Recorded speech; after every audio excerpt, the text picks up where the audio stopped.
Movie की शुरुआत एक वाइट चूहे को दिखाते हुए होती है जो एक पजल में ट्रैप होता है और वहां से निकलने की कोशिश कर रहा होता है। और फिर यहाँ से सीन शिफ्ट हो जाता है एक लड़की पर जो एक चैम्बर में होती है। उस लड़की की बॉडी पर बहुत सारी डिवाइसेस लगाई हुई होती हैं और जैसे ही वो होश में आती है वो बहुत डर जाती है और अपनी बॉडी से सारी डिवाइसेस हटाने लगती है। तभी चैम्बर के सिस्टम में कुछ आवाजें आने लगती हैं क्योंकि उसमें एरर आ गया था और अब उसमें सिर्फ 35% ऑक्सीजन ही बची थी। पहले तो उस लड़की को ऐसा लगता है कि जैसे वो किसी हॉस्पिटल में है और हॉस्पिटल का ऑक्सीजन लेवल कम हो गया है और इस वजह से वो बहुत डर जाती है और सोचती है कि वो कहाँ आ गई है। वो लड़की जोर जोर से चिल्लाने लगती है और सिस्टम से पूछती है कि वो कौन है और यहाँ कैसे आई। सिस्टम उसको उसका काफी अजीब सा नाम बताता है लेकिन वो उसका रियल नेम नहीं होता। लड़की सिस्टम से पूछती है क्या तुम मुझे दिखा सकते हो कि मैं कैसी दिखती हूँ। इस पर सिस्टम उसका रिफ्लेक्शन दिखाता है और फिर उस लड़की को कुछ विजन्स आने लगते हैं जिसमें उसको चूहे दिखते हैं और वो बहुत ज्यादा घबरा जाती है।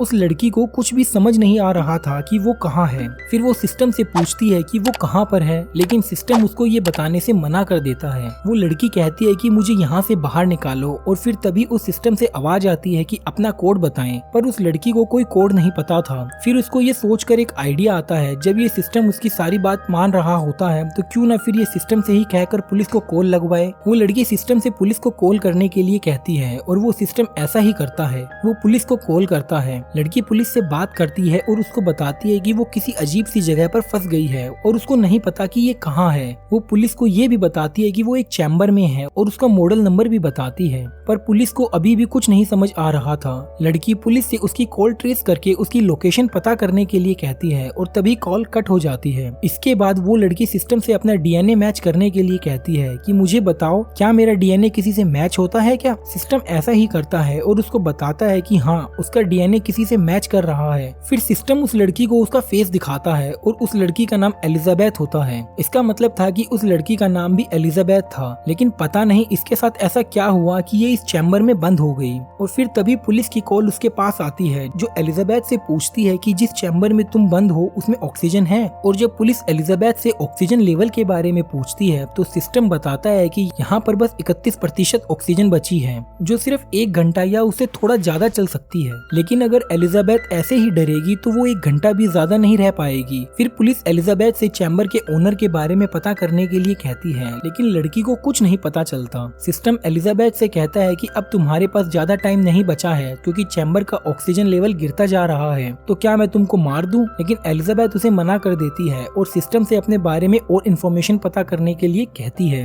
फिर सिस्टम एलिजाबेथ को उसके बारे में बताता है और उसको पता चलता है कि वो एक डॉक्टर है और उसने एक एक्सपेरिमेंट किया था। जिस चैम्बर में वो इस वक्त बंद है वो उसी का एक्सपेरिमेंट था और इसने खुद को ही इसमें बंद किया था लेकिन अब उसको कोई भी कोड या कुछ भी याद नहीं था। अब एलिजाबेथ सिस्टम से उसका सोशल मीडिया अकाउंट ओपन करने के लिए कहती है जिसमें वो एक पिक्चर देखती है और उसमें उसका हस्बैंड उसके साथ होता है। और फिर वो सिस्टम से अपने हस्बैंड के नंबर पर कॉल करने के लिए कहती है लेकिन जब सिस्टम उसके हस्बैंड को कॉल करता है तो एक लेडी उसका कॉल उठाती है। एलिजाबेथ लेडी से कहती है कि मुझे मेरे हस्बैंड से बात करनी है और उनको फोन दे दो। लेकिन वो लेडी गुस्से में उससे कहती है कि यहाँ दोबारा कभी कॉल मत करना। एलिजाबेथ को बहुत गुस्सा आ जाता है और फिर वो बिना टाइम वेस्ट किए चैम्बर को ओपन करने का ट्राई करने लगती है लेकिन वो चैम्बर नहीं खुलता। तभी उसको चैम्बर में एक चूहा दिखता है और वो बहुत डर जाती है लेकिन फिर वो खुद से कहती है कि ये टाइम डरने का नहीं है, ये सब मेरी इमेजिनेशन है। वो चैम्बर में से ही एक इंजेक्शन लेती है और चैम्बर को खोलने की कोशिश करती है लेकिन उससे भी कुछ नहीं होता।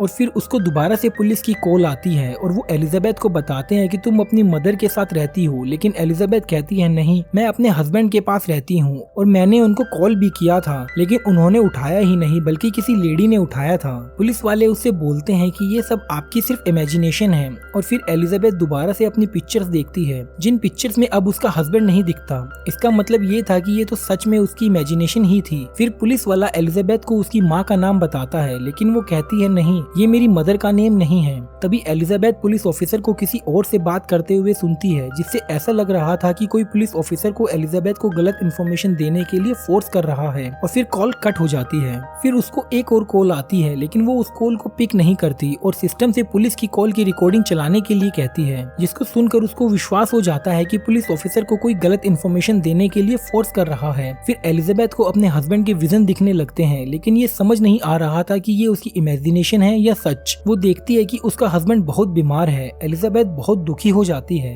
तभी एलिजाबेथ को एक कॉल बार बार आती है और ये कॉल उसी लेडी की थी जिसने एलिजाबेथ के हस्बैंड का कॉल उठाया था। वो लेडी एलिजाबेथ को बताती है कि तुम्हारा हस्बैंड मर चुका है और जिस चैम्बर में इस टाइम तुम हो उसके बारे में भी मुझे पता है और उसको ओपन करने का कोड भी मुझे पता है। एलिजाबेथ उससे कोड बताने के लिए रिक्वेस्ट करती है। वो लेडी उसको कोड बता देती है और एलिजाबेथ इमीडिएटली उसको ट्राई करने लगती है लेकिन तभी वो लेडी उसको रोक देती है और कहती है कि इसको अप्लाई मत करो, इससे तुम्हारी लाइफ डेंजर में हो सकती है। एलिजाबेथ उससे कहती है कि मैं तुम पर ट्रस्ट कैसे कर लूं। इस पर वो लेडी उसको बताती है कि तुम स्पेस में हो, तुमको एक मिशन के लिए स्पेस में भेजा गया था लेकिन ऊपर जाकर तुम्हारा सिस्टम खराब हो गया था जिस वजह से तुमको हाइब्रेशन मोड में सेट करना पड़ा। तुमको पता भी नहीं है कि तुम कितने टाइम से उस चेम्बर में सो रही हो और इसी वजह से तुम्हारी ऑक्सीजन भी बहुत कम खर्च हुई है। लेकिन क्योंकि अब तुम जाग गई हो इसलिए अब तुम ऑक्सीजन भी यूज कर रही हो जिसकी वजह से तुम्हारा भी ऑक्सीजन लेवल खत्म हो रहा है। अगर तुमने इस चैम्बर को ओपन किया तो तुम खो जाओगी क्योंकि स्पेस में जीरो ग्रेविटी है और एक बार चैम्बर से बाहर निकलने के बाद तुमको कोई भी नहीं बचा पाएगा।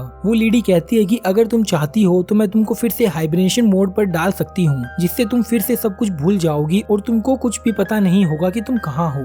फिर एलिजाबेथ उस लेडी से पूछती है कि मुझे किस मिशन के लिए स्पेस पर भेजा गया था। वो लेडी उसको बताती है कि कुछ ही सालों में दुनिया खत्म होने वाली थी और क्योंकि तुम बहुत स्ट्रॉन्ग थी इसलिए स्पेस पर जाने के लिए तुमको चूज करा गया था जिससे कि तुम वहाँ रहने के लिए कोई सुटेबल प्लेस ढूंढो जहाँ इंसान रह सके जब दुनिया बिल्कुल रहने लायक ना रहे। लेकिन अनफॉर्चुनेटली ऊपर जाकर सिस्टम खराब हो गया और हमें तुमको हाइब्रेशन मोड पर डालना पड़ा। एलिजाबेथ कहती है मैं तुम्हारी इन बातों पर विश्वास तो कर लूं लेकिन फिर वो पुलिस ऑफिसर मुझे झूठ क्यों बोल रहा था। इतना तो मैं समझ गई हूँ कि वो किसी के फोर्स में आकर मुझसे वो सब बोल रहा था, पर किसके। वो लेडी कहती है कि तुम बिल्कुल सही हो, वो तुमसे झूठ बोल रहा था क्योंकि सब लोग जानते हैं कि तुमको बचाने का कोई भी तरीका नहीं है, इसलिए वो लोग तुम्हारा ऑक्सीजन लेवल खत्म करना चाहते हैं जिससे कि तुम वहीं मर जाओ क्योंकि इसके अलावा अब उनके पास कोई और तरीका नहीं है। एलिजाबेथ ये सुनकर बहुत अपसेट हो जाती है। वो लेडी उससे कहती है कि तुम अपसेट मत हो, अगर तुम चाहती हो कि कोई मिरेकल हो जाए तो तुम फिर से हाइब्रेशन मोड पर चली जाओ जिससे तुम्हारी ऑक्सीजन लेवल भी कम नहीं होगा क्योंकि अगर एक बार ऑक्सीजन लेवल खत्म हो गई तो तुम वहीं पर मर जाओगी। अब एलिजाबेथ उसकी बात मान लेती है और उससे पूछती है कि मुझे बताओ कि हाइब्रेशन मोड पर कैसे जाएंगे। वो लेडी उसको हाइब्रेशन मोड पर जाने के बारे में बताने ही वाली होती है कि तभी उसके घर में कुछ लोग आ जाते हैं और उसको किडनैप कर लेते हैं। लेकिन फिर वो एलिजाबेथ को बताती है कि जब तुम्हारा ऑक्सीजन लेवल 2% रह जाएगा तो तुम हाइब्रेशन मोड पर चली जाना क्योंकि अगर ऑक्सीजन लेवल 2 से कम हुआ तो तुम मर जाओगी। एलिजाबेथ अपना पास्ट याद करने की बहुत कोशिश करती है ताकि उसको कुछ याद आ जाए इस चैम्बर से बाहर निकलने के बारे में, लेकिन उसको कुछ भी याद नहीं आता।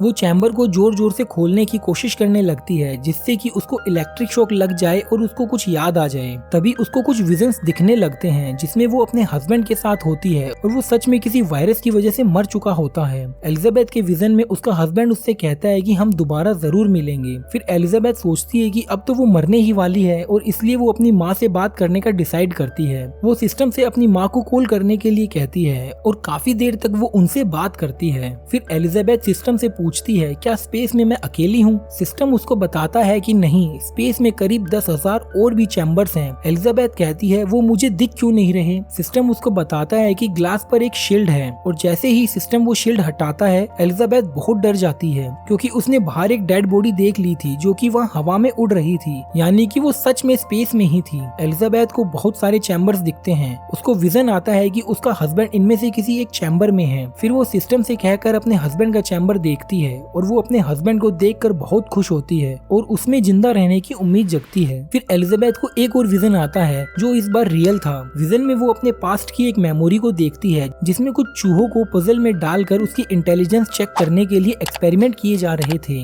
और वो चूहा उस पजल को पार कर लेता है। उसके सारे जीन्स और कुछ स्पेशल मेमोरीज दूसरे चूहे में डालकर ये पता करते हैं कि क्या वो चूहा भी पजल पार कर लेगा और जिस चूहे के साथ सबसे पहले पहले ऐसा किया गया था वो पहली बार में ही पजल पार कर लेता है। और ये सभी एक्सपेरिमेंट और कोई नहीं बल्कि एलिजाबेथ ही कर रही होती है, जो रियल वर्ल्ड में अब बुढ़ी हो चुकी थी। यहाँ हमें ये भी पता चलता है कि जो लेडी इतने टाइम से एलिजाबेथ से बात कर रही थी वो एक्चुअल में वो एलिजाबेथ ही थी, ओल्ड एलिजाबेथ, और जो चैम्बर में थी वो एक क्लोन एलिजाबेथ थी। और यहाँ वही एक्सपेरिमेंट किया गया था जो चूहों पर किया जा रहा था, मतलब कि रियल एलिजाबेथ की सारी मेमोरीज उसके क्लोन में डाल दी गई थी। और एलिजाबेथ के अलावा स्पेस में जो भी लोग थे वो सभी क्लोन ही होते हैं। उधर एलिजाबेथ देखती है कि अब उसका ऑक्सीजन लेवल 3% ही रह गया है, और तभी उसको उस लेडी की बात याद आती है जो सिस्टम से खुद को हाइब्रेशन मोड पर सेट करने के लिए कहती है। सिस्टम उससे कहता है कि तुमको अपनी बॉडी से सारे डिवाइसेस हटा दिए हैं, इसलिए अब ये पॉसिबल नहीं है। एलिजाबेथ फिर से अपनी बॉडी पर वो सारे डिवाइसेस लगा लेती है, लेकिन उन्हें लगाने में बहुत देर हो जाती है क्योंकि हाइब्रेशन मोड मर जाने के लिए उसको 2% ऑक्सीजन लेवल की जरूरत थी, लेकिन अब उसके पास 0 पॉइंट समथिंग ही ऑक्सीजन लेवल बचा था। एलिजाबेथ एक्सेप्ट कर लेती है कि अब वो मर जाएगी, और इसलिए वो अपने हस्बैंड के लिए सिस्टम की हेल्प से एक मैसेज रिकॉर्ड करती है, जिससे कि जब वो उठे तो उसको उसका मैसेज मिल जाए, और फिर वो गुड बाय कहकर आइस क्लोज कर लेती है। लेकिन तभी उसको एक आइडिया आता है और वो सिस्टम से पूछती है जो लोग मर चुके हैं उनके चैम्बर्स तो अब खाली होंगे ना, और उनके चैम्बर में ऑक्सीजन भी होगी। सिस्टम कहता है हाँ। फिर एलिजाबेथ पूछती है क्या उनकी ऑक्सीजन मेरे चैम्बर में ट्रांसफर हो सकती है। सिस्टम बोलता है जरूर, सारे चैम्बर्स का सिस्टम सेम ही है, इसलिए उनकी ऑक्सीजन ट्रांसफर की जा सकती है, लेकिन उसके लिए 2-3 दिन लगेंगे, और उसके लिए एलिजाबेथ को हाइब्रेशन मोड पर जाना होगा। एलिजाबेथ ये सुनकर खुश हो जाती है और कहती है कि हाँ, मैं हाइब्रेशन मोड पर जाने के लिए ट्राई करती हूँ, पर तुम जल्दी से ऑक्सीजन ट्रांसफर कर लेना। फिर हम देखते हैं कि एलिजाबेथ के चैम्बर में ऑक्सीजन रिफिल हो चुकी थी और वो हाइब्रेशन मोड पर होती है। और फिर जब काफी साल बाद एलिजाबेथ की आईज फिर से ओपन होती है तो वो अपने हस्बैंड के साथ उसी प्लेनेट पर होती है जिस पर जाने के लिए वो स्पेस में आई थी। वो अपने हस्बैंड के साथ बहुत खुश होती है और यहीं पर ये मूवी का एंड हो जाता है। ये था ऑक्सीजन मूवी का एक्सप्लेनेशन। आपको मेरा मूवी को एक्सप्लेन करना कैसा लगा ये हमें कमेंट करके जरूर बताइएगा। अगर आपको इस मूवी की एक्सप्लेनेशन पसंद आई तो इस वीडियो को लाइक जरूर करें और अपने दोस्तों के साथ शेयर करना ना भूले, और हमें कमेंट सेक्शन में बताएं कि आपको इस मूवी का एक्सप्लेनेशन कैसा लगा। और ऐसे ही और भी इंटरेस्टिंग मूवीज के एक्सप्लेनेशन देखने के लिए हमारे चैनल को सब्सक्राइब करें और बेल आइकन को दबा दे ताकि आने वाली वीडियोस की नोटिफिकेशन आपको टाइम टू टाइम मिलती रहे। अभी के लिए अलविदा दोस्तों, हम फिर मिलेंगे न्यू वीडियो में न्यू मूवी के एक्सप्लेनेशन के साथ। तब तक के लिए थैंक यू।